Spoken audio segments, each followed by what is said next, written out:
예, 안녕하세요. 자, 이번 시간에는 그 부가가치세 신고서에 대해서 살펴보겠습니다. 교재는 445페이지죠. 자, 그래서 지금 우리가 이제 배울 부분이 제 3부죠. 3부가 부가세 신고서 및 부속명세서인데, 이 부분은 여러분들 시험에서 두 문제가 나와요. 부가세 신고서와 관련된 문제가 하나, 그 다음에 부속명세서와 관련된 문제가 한 문제. 그래서 두 문제가 출제가 되는데, 두 문제 해서 10점으로 출제가 되고 있어요. 그래서 배점이 그렇게 높은 편은 아닌데, 10%죠. 근데 공부할 내용은 상당히 많아요. 그리고 이 부분이 내용이 쉽지는 않단 말이에요. 그래서 여러분들이 가장 어려워하는 부분, 세무위급에서 가장 어려워하는 부분이 이 부분인데, 여러분들이 그 시험 합격하기 위해서는 공부를 안 할 수는 없단 말이에요. 하셔야 되겠고, 그리고 실무 가서 가장 그 유용하게 쓰이는 부분이 이 부분이에요. 여러분들이 부가세 신고서하고 부속명세서를 제대로 공부하면은 실무 가서 부가세 신고할 때 여러분들 이론 때문에 지식이 부족해서 부가세 신고를 못한다. 예, 그런 건 안 나올 거예요. 자, 그러면 이제 부가세 신고서부터 살펴볼 건데 교재 445페이지에 있죠. 예, 부가가치세 신고서 분석이라고 되어 있는데 제가 부가세 신고서를 완벽하게 좀 분석을 해드릴게요. 우리가 이론할 때 한번 보긴 했었는데 분석해드렸죠. 제가 이론할 때. 다시 한번 더 분석을 좀 해드리겠습니다. 교재 446페이지 보시면은 가세표준 및 매출세액이 나와 있죠. 예, 제가 부가세 신고서 화면에 들어가 보겠습니다.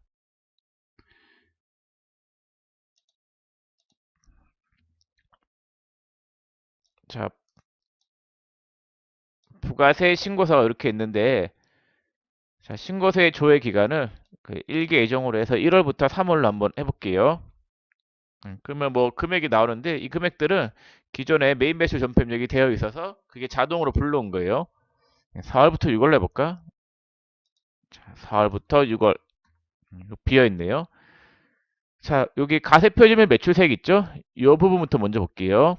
여기 보면은 과세가 있고 영세가 있죠. 과세는 10%짜리 물건을 판매했을 때, 영세는 영세율을 이야기하겠죠.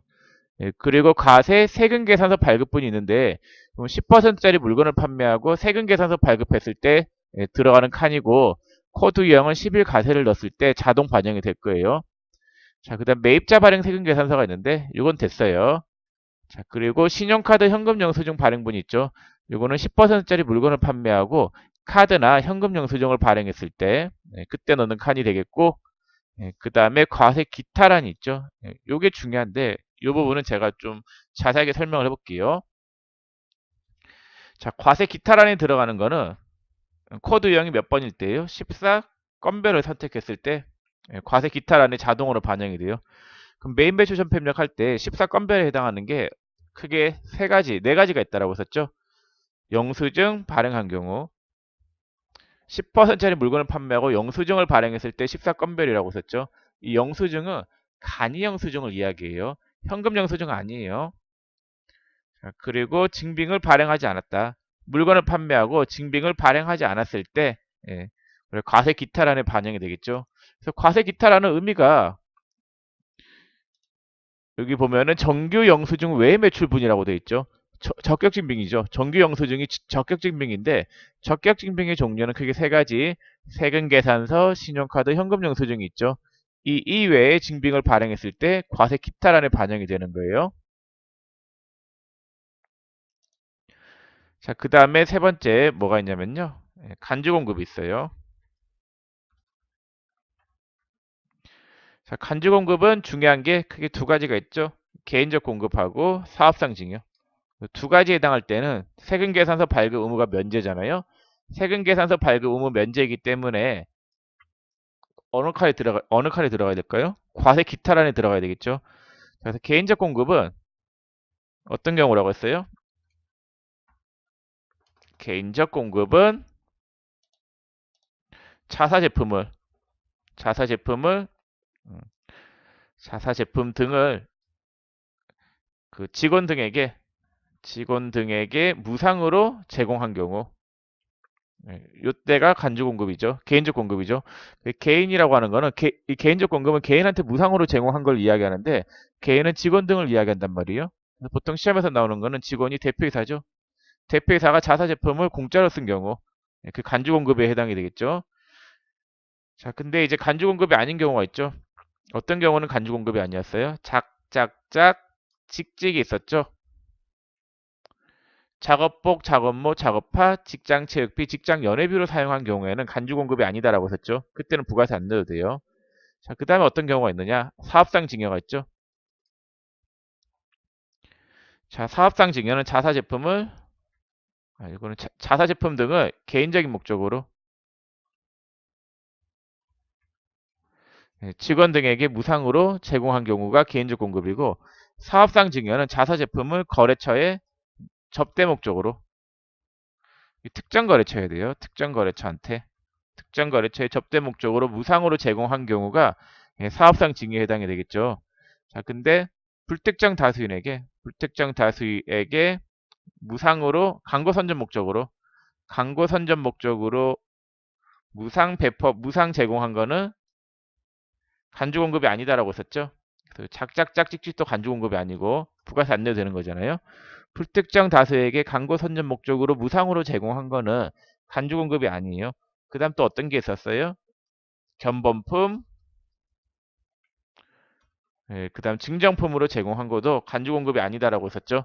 그래서 사업상 증여는 특정 거래처한테 꼭 집어서 줬으면 간주 공급이고, 특정 거래처한테 꼭 집어서 준 게 아니라 불특정 다수인에게 광고 선전 목적으로 배포하는 것은 간주 공급이 아니다라고 했습니다. 자, 그 다음에 가세 기타란에 들어가는 거 네 번째, 간주 공급이 있어요. 중요한 건데 나중에 간주 임대료. 그건 나중에 뒤에서 부속명세서 할 때 배울 거예요. 자, 그래서 과세 기타란에 들어가는 거 요거 정확하게 알고 계시면 좋겠습니다.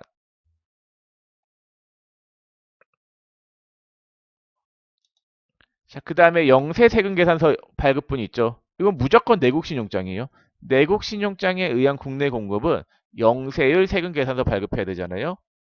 그다음 영세 기타가 있잖아요. 이건 무조건 직수출이에요. 시험에서 영세 기타는 직수출 말고는 안 나와요. 직수출은 세금 계산서 발급 의무 면제되는 영세율이잖아요. 그때는 영세 기타란. 자, 그다음 애정신고 누락분이 있는데 이건 수정신고 및 가산세 할 때 배울 거예요. 일단 패스. 자, 그 다음에 대손세 가감. 이건 대손세 공제 신고서라는 거 배우는데 그때 배울 거예요. 일단 넘어갈게요. 자, 그 다음 세금 계산서 수치분이 있는데 여기 일반 매입이 있죠. 자, 일반 매입은 그 일반적인 매입을 이야기하고, 그 다음에 아, 그래서 446페이지 있는 거는 설명을 다 드렸고, 이제 447페이지 매입세액 볼게요. 매입세액의 세금 계산서 수치분, 세금 계산서 받은 거고, 일반 매입이 있고 고정자산 매입이 있죠. 수출 기업 수입분 납부 유예, 이건 몰라도 돼요. 일반 매입하고 고정자산 매입만 알면 되는데, 그 일반 매입은 그냥 일반적으로 매입한 거고, 고정자산 매입을 아셔야 되는데, 고정자산은 유형자산하고 무형자산이라고 생각하시면 되세요. 여러분들 재무회계 배울 때 유형자산과 무형자산에 해당하는 계정 과목을 구입한 거다라고 하면은 그때는 고정자산 매입란에 넣어야 돼요. 그래서 세금계산서 수치분에 고정자산 매입은 유형자산이나 무형자산 매입한 거다라는 거. 자, 그 다음에 예정신고 누락부는 나중에 수정신고 및 가산세 할 때 배울 거고, 그 다음에 매입자 발행 세금계산서 이건 몰라도 돼요. 자, 그리고 그 밖에 공제 매입세액 있죠. 자, 그 밖에 공제 매입세액은 오른쪽에 14번이잖아요. 여기 14번. 여기 14번이고, 여기 14번 그 밖에 공제 매입세액 이쪽이에요. 여기 보시면은 신용카드 매출 수령금액 합계표라고 돼 있죠. 이 부분. 이게 신용카드하고 현금 영수증 받은 거 입력하는 칸이에요. 일반 매입은 일반적으로 매입한 거, 고정 매입은 유형자산하고 무형자산 매입한 거예요. 그래서 세금 계산서 받은 거는 요 칸, 신용카드나 현금 영수증 받은 거는 이 칸에 입력하면 돼요. 자, 그 다음에 의제 매입세액은 나중에 배울 거고, 재활용 폐자원 등 매입세액도 나중에 배울 거예요. 과세 전환 매입세액, 재고 매입세액, 변제 대손세액, 뭐 외국인 관광객에 대한 환급세액, 이거는 몰라도 되겠습니다. 자, 그럼 그 밖에 공제 매입세까지 설명했고, 그 다음에 공제받지 못할 매입세액 있죠? 16번. 자, 요 공제받지 못할 매입세액은 여기다 입력하는 게 아니라 요 칸에다 입력을 해야 돼요. 공제받지 못할 매입세액 있잖아요. 요 중에서 49번 공제받지 못할 매입세액. 이게 코드 유형을 54 불공이라고 선택하면 이 칸에 자동 반영이 돼요. 50번하고 51번 칸은 몰라도 되고 지금 몰라도 돼요. 51번은 진짜 몰라도 되고 50번은 나중에 배울 건데 크게 중요한 건 아니에요. 49번 란만 정확하게 아시면 되는데 49번은 세금 계산서를 받았는데 공제가 안 되는 거, 그리고 공제받지 못할 매입세액란에 넣어요. 그 여러분들 주의해야 될 게 불공이다. 만약에 세금 계산서를 자, 여러분들 세금 계산서를 접대 목적으로 10만 원짜리를 받았다. 공제가 돼요, 안 돼요? 부가세는 만 원이다라고 할게요. 공제가 안 되죠. 그럼 세금 계산서 받은 거니까 일단 세금 계산서 수치본에 넣어요. 10만 원에 부가세 만 원. 넣고 난 다음에 이게 공제가 돼요, 안 돼요? 공제가 안 되면은 49번 난 공제받지 못할 매입세액란에 10만 원에 만 원 이렇게 넣으면 돼요. 그러면은 10만 원 넣었던 게 빠져서 매입세액이 없어지잖아요. 그래서 공제받지 못할 매입세액은 중요한 게 일반 매입에 넣고 혹은 그러니까 세금계산서 수치본에 입력을 해야 돼요. 하고 얘 중에서 공제가 안 되는 거를 공제받지 못할 매입세액란에 넣는 거예요. 요 칸에. 자, 그러면 매입세액 부분도 설명을 다 드렸습니다. 자, 그 다음에 교재 어디를 보시냐면요. 448페이지 보세요. 차가감 납부세 계산인데 이제 나머지 이 부분 세액 공제 부분 있죠? 이 부분을 보겠습니다. 자, 경감공제세액인데 경감공제세액이 보시면은 여기 마우스 갖다 대보세요. 18번에 그 밖의 경감공제세액 있죠? 그 밖의 경감공제세액 우측란에 입력을 해야 돼요. 우측에 있는 게 부가세 신고서 뒷장에 해당하는 부분인데 이 그 밖의 경감공제세액은 여러분들이 53번에 있는 전자신고세액 공제만 알면 돼요. 나머지는 절대로 시험에 안 나와요. 몰라도 되는 거예요. 전자세금계산서 발급세액 공제는 없어졌어요. 없으니까 몰라도 되겠고 전자신고세액 공제만 알면 되는데 부가세 신고를 할 때 홈택스 우리 전자신고 사이트가 홈택스거든요. 거기에서 직접 전자신고했으면은 얼마의 세금을 깎아주냐면요. 만 원 깎아줘요. 전자신고하면은 전자신고세액공제 만 원 해주는데 주의해야 될 게 전자신고세액공제는 애정신고 때는 안 돼요. 확정신고 때만 공제가 가능하다라는 거. 자, 그래서 448페이지 하단에 별첨 3 기타 경감공제세액의 전자신고세액공제 부분에 그 내용이 나와 있죠. 자, 그 다음 여러분들이 아셔야 될 게 19번 난 신용카드, 매출전표 등 발행 공제 등 있잖아요. 카드 세액공제인데 카드 결제한 금액의 몇 퍼센트만큼을 세액공제 해준다라고 했어요. 1.3% 신용카드 매출전표 등 발행 세액공제 해준다라고 했었죠. 근데 주의해야 될 게 법인은 돼요, 안 돼요?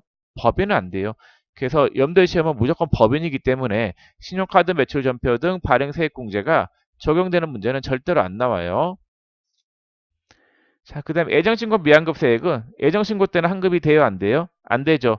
확정신고 때 환급이 되잖아요. 그래서 애정신고 때 환급받지 못한 거는 확정신고를 할 때 애정신고 미환급세액란에서 빼면 되는 거예요. 애정고지세액이 있는데 이건 됐어요. 이거는 개인사업자, 개인사업자만 나오는 부분이니까 몰라도 되겠고 23번, 24번 다 몰라도 돼요. 자, 그 다음에 25번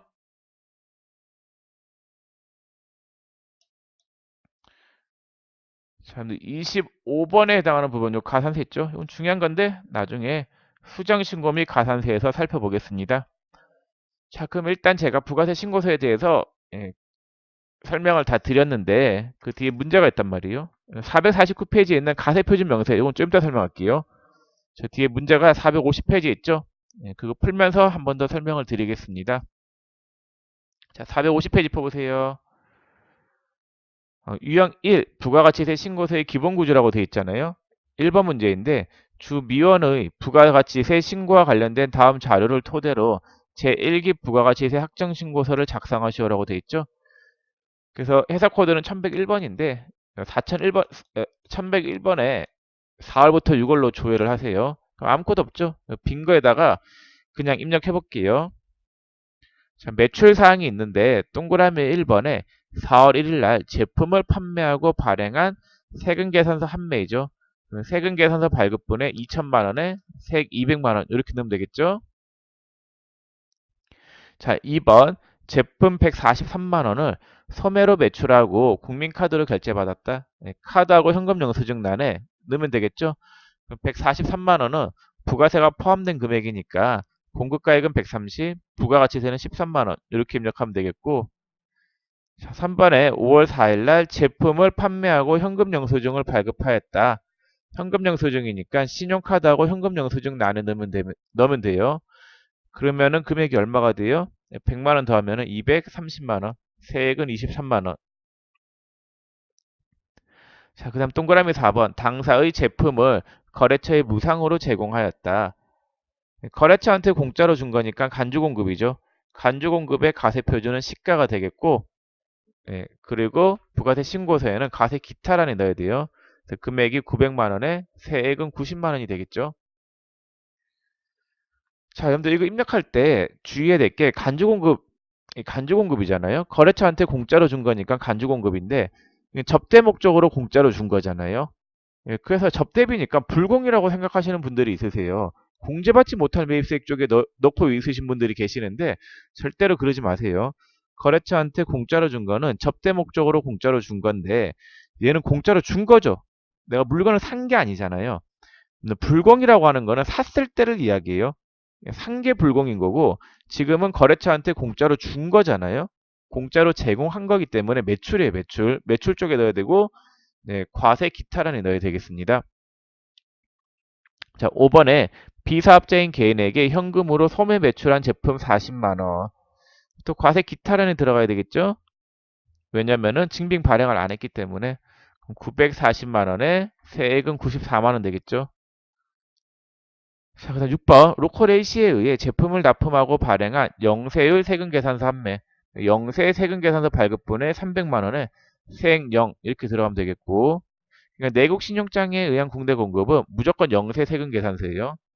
그다음 7번에 직수출로 매출한 US 5,000달러 환율은 1달러당 1,200원이에요. 직수출은 무조건 영세 기타란이라고 썼죠. 그래서 영세 기타란에 600만 원에 세액은 0이 되겠죠. 자, 그 다음 매입사항 봤더니 동그라미 1번에 원재료를 매입하고 받은 세금계산서 판매 세금계산서 수취한 부분에 일반 매입에 30만 원에 3만 원 넣으면 되겠죠. 그런 질문 하시는 분들이 있는데 여기는 2천만 원 넣었더니 10%가 적용이 돼서 세액 200만 원이 자동 반영이 되죠. 근데 매입은 30만 원 넣었더니 왜 3만 원이 자동 반영이 안 되느냐 그러시는 분들이 계시는데 이게 영세율 세금계산서 받았을 때는 세액이 0이죠. 예. 그 다음 10%짜리 세금계산서 받으면은 세액이 3만 원이잖아요. 구분해서 직접 입력을 해줘야 돼요. 그래서 영세율 세금계산서 부분이 있기 때문에 이 부분은 자동 반영이 되는 건 아니에요.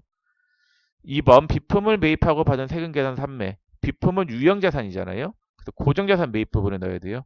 150만 원에 세액은 15만 원. 자, 3번 원재료를 매입하고 현금 영수증 받았다. 현금 영수증, 신용카드나 현금 영수증은 그 밖의 공제 매입세액이에요. 여기 14번 그 밖의 공제 매입세액에 신용카드 매출 수령금액 합계표. 이 신용카드 매출 수령금액 합계표는 뒤에서 배울 건데 이게 뭐냐면요. 신용카드하고 현금 영수증 받은 거를 집계하는 표가 신용카드 매출 수령금액 합계표예요. 여기에 일반 매입 쪽에 넣으면 되겠죠. 원재료니까 300만 원에 30만 원. 자, 4번 비품 구입하고 교부받은 신용카드 매출 전표 6칸에 넣는데 비품이니까 고정자산이죠. 200에 20만 원. 자, 3번에 기타 자료 봤더니 동그라미 1번에 예정신고 시 환급세액이 발생하였으나 환급되지 않은 금액이 50만 원 있다. 그건 예정신고 미환급세액란에 넣으면 되겠죠. 50만 원. 그러니까 예정신고 때는 환급이 안 되니까 확정신고를 할 때 예정신고 미환급세액란에 넣으면 되는 거죠. 자, 그 다음 동그라미 2번. 전자신고를 함으로써 전자신고 세액공제 만 원을 적용받는다. 전자신고 세액공제 받을 수 있잖아요. 전자신고 했으면은. 그러면 그걸 어디에 반영을 하느냐. 18번 날 있죠. 그 밖의 건강공제 세액에 전자신고 세액공제 부분에 만 원. 이렇게 입력을 하시면 되겠습니다. 그래서 여러분들이 입력을 다 했을 때 부가세 신고서 상에 납부세액이 198만 원이 나오면 맞는 거예요. 그래서 제 수업을 듣고 난 다음에 여러분들 혼자 정지 버튼을 누르고 한번 다시 입력을 해보세요. 자, 이렇게 입력이 다 됐는데 제가 하나만 추가로 더 설명을 드릴게요. 여기에 보면은 신용카드하고 현금 영수증 끌금 금액이 총 얼마예요? 그러니까 신용카드하고 현금 영수증 발행한 부분이 부가세를 포함해서 253만 원이잖아요. 네, 그거는 요 칸에 신용카드 매출 전표 등 발행공제 세액공제를 받을 수 있잖아요. 253만을 넣어요. 신용카드 매출 전표 등 발행 세액 공제는 카드 결제한 금액, 즉 부가세 포함해서 카드 결제하잖아요. 그 금액의 1.3%만큼 공제가 된단 말이에요. 그래서 신용카드 매출 전표 등 발행 세액 공제 다시 정리해 보면은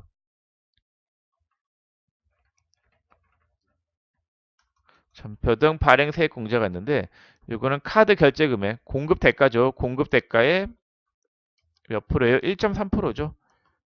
그 다음에 음식 숙박업을 영위하는 간이가세자는 2.6%잖아요. 자, 근데 법인은 돼요, 안 돼요? 안 되고, 그 다음에 한도가 얼마냐? 예, 한도가 500만 원이에요. 그래서 일단 여기 넣어야 돼요. 카드 결제한 금액을 여기 넣어요. 부가세 포함해서 카드 결제하겠죠? 혹은 현금 영수증 발행하겠죠? 예, 그 금액을 넣고 세액 나는 빈칸이겠죠? 왜냐면은 법인은 신용카드 매출 전표 등 발행세액 공제가 돼요, 안 돼요? 안 되니까 세액 나는 빈칸으로 놔두시면 되겠습니다. 자, 이렇게 입력을 하면 되는데 이 부분은 뭐 굳이 입력을 안 해도 시험장에서 맞다고 해주니까 크게 일단 신경을 쓰지 마시고 뒤에 가면 제가 한 번 더 설명을 할게요. 자, 이렇게 해서 부가가치세 신고서는 완성을 시켰어요. 자, 그 다음에 제가 추가로 하나 더 설명드릴 부분이 있는데 과표 명세라고 하는 부분 있죠. 이 부분 설명을 좀 드리겠습니다. 자, 과세 표준이라고 하는 거는 세율을 곱하기 전에 금액을 이야기해요. 그럼 세율을 곱하기 전에 금액, 가표, 지금 얼마예요? 4,070만 원이죠. 이게 가세 표준이에요. 세율을 곱하기 전에 금액이 가세 표준이거든요. 이게 세액이죠. 이건 세액이에요. 그래서 금액란이 가세 표준인데 여기 보면 가세 표준 및 매출세액 이렇게 돼 있죠. 이게 가세 표준이고 이게 매출세액이단 말이에요. 그럼 과세 표준이 4,070만 원인데 이 가세 표준을 수익금액과 수익금액 제외로 나눠주는 명세가 가세 표준 명세예요. 자, 그러면 한번 분석을 좀 해봐 드릴게요.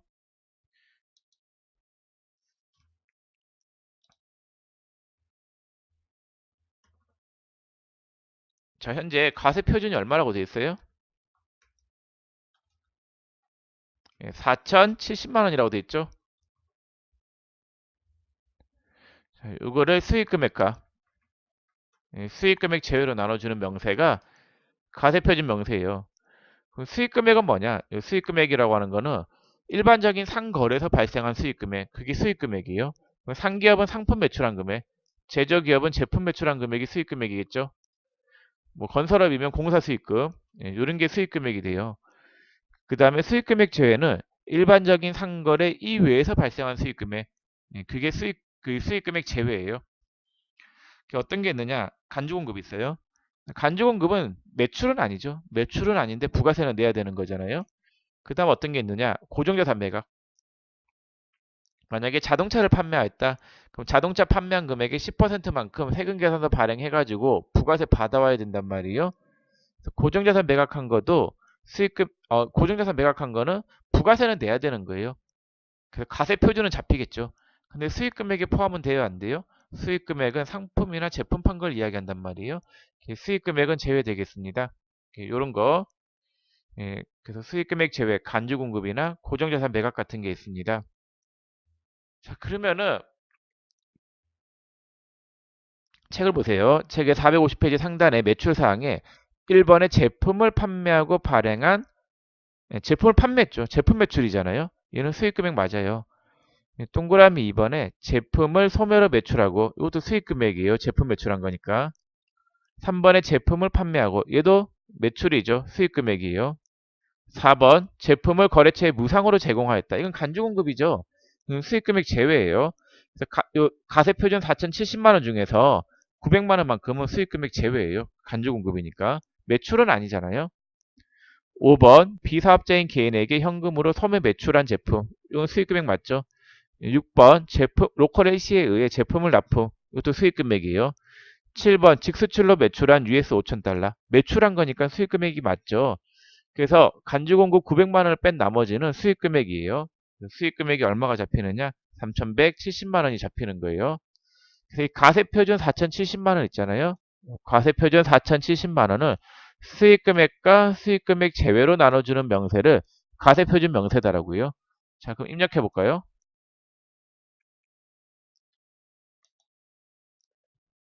자, 수익 금액은 지금 어디예요? 제조업이고 종목은 이거 좀 바꿀게요. 전자변성기. 거기 3번에 기타 자료 봤더니 업태가 제조업, 종목이 전자변성기, 업종 코드는 311001이라고 돼 있죠. 이렇게 좀 바꿔주세요. 이 회사 등록에 있는 내용이 자동으로 불러와지는데 좀 다르거든요. 그 기존 자료는 무시하고 문제에서 주어진 자료로 하세요. 자, 요 금액이 얼마라고요? 그러니까 제조업, 전자변성기 이쪽에서 발생한 수익 금액이 3,170만 원이라는 거잖아요. 3,170만 원. 그다음 수익 금액 제외가 있잖아요. 311001 코드 번호 똑같이 넣어야 돼요.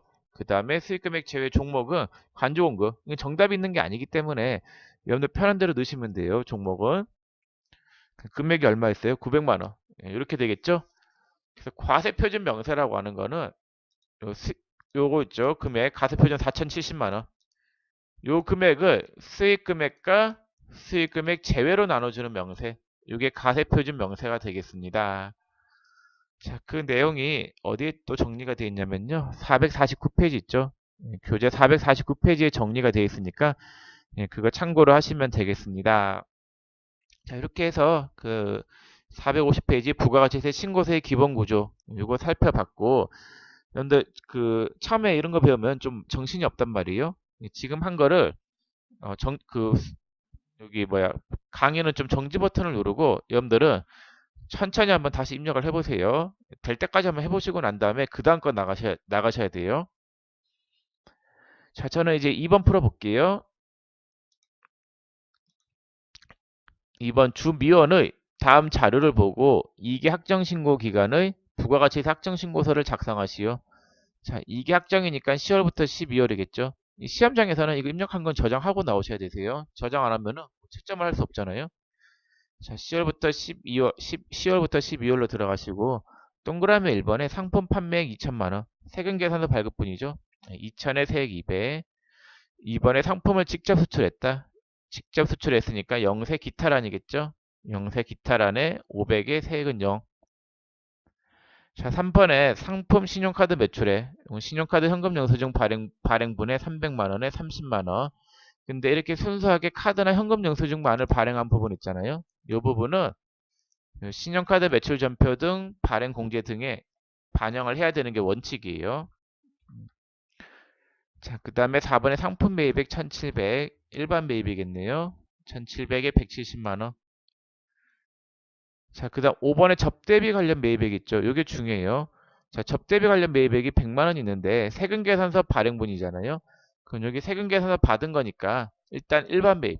여기 다 세금 계산서 수취분의 일반 매입 부분에 무조건 반영을 시켜야 돼요.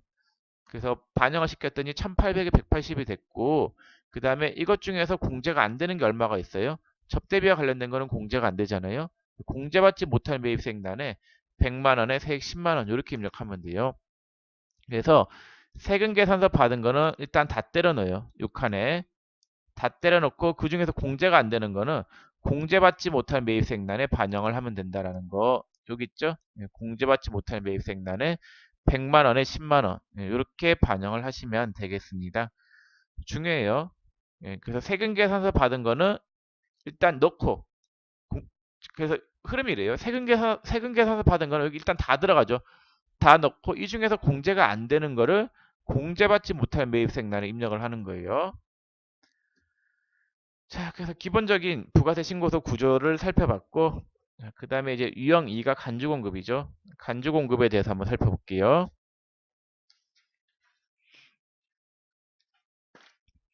자, 문제 읽어보면은 다음은 주 미원의 이기예정 부가가치세 가세기간 중의 제품 타계정 대체액의 명세이다. 재화의 간주공급 해당되는 거래를 제2기 예정 부가가치세 신고서의 신고 내역란에 반영하시오 라고 되어 있죠. 자, 그럼 명세 1에 광고 선전비가 있는데 제품 홍보용으로 불특정 다수인에게 무상으로 배포한다. 간주공급이 아니라고 했었죠. 무시. 자, 그다음 접대비가 있는데 거래처에 사은품으로 제공하다. 이건 간주공급이죠. 사업상 증여잖아요. 가세 표준은 뭐가 돼요? 시가가 되겠죠. 자, 그 다음에 수선비가 있는데 업무용 승용차의 수선에 사용하다. 이거는 뭐예요? 간주공급이에요? 아니에요? 간주공급이죠. 근데 간주공급 중에서 자가공급이 있는데 자가 공급은 자사가 생산한 제품이나 제품 등을 자기가 쓰는 그러니까 자기의 사업과 관련하여 생산 취득한 재화를 자기의 사업을 위해서 쓰는 거. 그게 자가 공급이에요. 근데 이건 자가 공급은 전혀 문제가 안 돼요. 사업과 관련해서 쓰는 거기 때문에 사업 관련해서 사용한 것들 문제가 안 돼요. 아무런 문제가 없다. 문제가 되는 거는 딱 세 가지 경우라고 썼죠. 자기의 사업과 관련하여 생산 취득한 재화를 그러니까 자기의 사업과 관련하여 생산 취득한 재화는 매입세 공제를 다 받았을 거 아니에요. 그거를 비영업용 소형 승용차에 전용을 한 거예요. 그러면 원래 매입세 공제 받지 말아야 할 것을 매입세 공제 받아버렸으니까 문제가 되는 거잖아요. 얘는 간접공급으로 보고 부가세 10%를 내야 되는 거고, 혹은 면세 전용한 경우, 그 다음에 판매 목적으로 타 사업장에 반출한 경우, 이 세 가지 경우에만 간주 공급에 해당이 된다라고 썼죠. 면세 전용도 원래 매입세 공제가 안 되는 거를 매입세 공제 받아버리고 난 다음에 면세 사업에 전용해버리면은 당초에 매입세 공제 받았던 걸 뱉어내야 된다라고 썼잖아요. 자, 3번의 판매 목적 타사업장 반출도 간주 공급할 때 설명을 드렸던 부분이죠. 자, 그러면 수선비 부분에 업무용 승용차의 수선에 사용하다. 이거는 비영업용 소형 승용차에 전용한 거잖아요. 간주 공급 맞아요. 그 다음에 사업용 건물 수선비가 있는데 이건 전혀 문제가 안 돼요. 사업과 관련해서 사용했기 때문에. 기부금, 수재 구호품으로 KBS에 기부하다. 면세예요. 기부는 면세예요. 국가 등에게 무상으로 제공하는 거는 면세예요. 시험연구비, 기술 개발을 위해서 시험용으로 사용하다. 문제 없어요. 사용하는 거는 사업과 관련해서 사용하는 것들은 전혀 문제가 없는 거예요. 문제가 되는 경우는 이 세 가지 경우에만 문제가 된다. 자, 복류생비. 대표이사가 제품을 개인적인 용도로 사용하다. 개인적 공급이죠. 아까 설명했었죠. 자사 제품 등을 개인적인 목적으로 직원 등에게 무상으로 제공한 거. 이건 간주공급. 시가가 가세표준인데요. 그다음 복류생비. 회사 창립 기념일 임직원에게 기념품으로 증정하다. 이것도 간주공급이에요. 직원이 개인적인 목적으로 무상으로 쓰는 거는 다 간주공급이에요.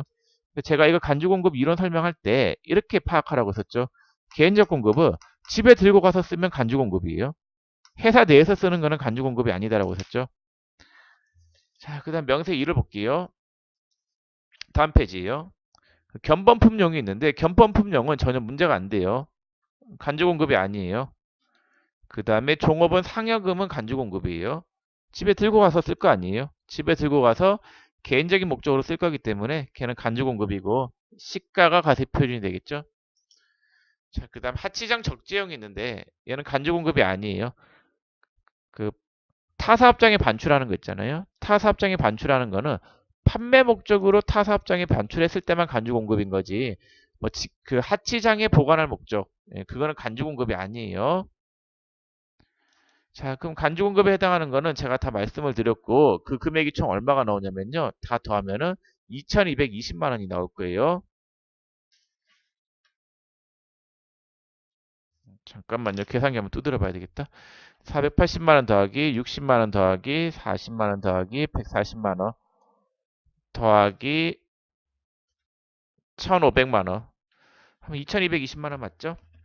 이걸 어디에 반영해야 돼요? 부가세 신고서에 과세 기타란을 반영하면 되겠죠? 그래서 예정신고라고 했으니까 7월부터 9월까지 해서 간주공급은 부가세 신고서의 과세 기타란을 반영하잖아요. 2,220만 원. 그 다음에 부가가치 세액은 222만 원. 이렇게 입력을 하시면 되겠습니다. 자, 이렇게 해서 유형 2까지 다 풀어봤고 그 다음에 유형 3을 해야 되는데 유형 3은 좀 어려워요. 이건 부가가치세 내용을 그 뒤에 부성명세서 있잖아요. 거기까지 다 공부를 해야지 풀 수 있는 문제이기 때문에 일단 지금은 넘어갈게요. 나중에 다시 풀어보겠습니다. 자, 그럼 부가가치세 신고서의 기본 구조에 대해서는 다 살펴봤고 그 다음 시간에는 489페이지 그 수정신고 459페이지에 수정신고 및 가산세를 배울 거예요. 이게 좀 어렵거든요. 네. 이건 제가 시간을 좀 길게 잡아서 여러분들이 이해할 수 있을 때까지 자세하게 좀 설명을 해 드릴 테니까 일단 그 앞에 부가가치세 신고서 오늘 배운 거 있잖아요. 그 부가가치세 신고서 부분을 정확하게 마스터해 놔 주시면 감사하겠습니다. 자, 그러면 이번 시간은 여기까지만 할게요. 수고 많으셨습니다.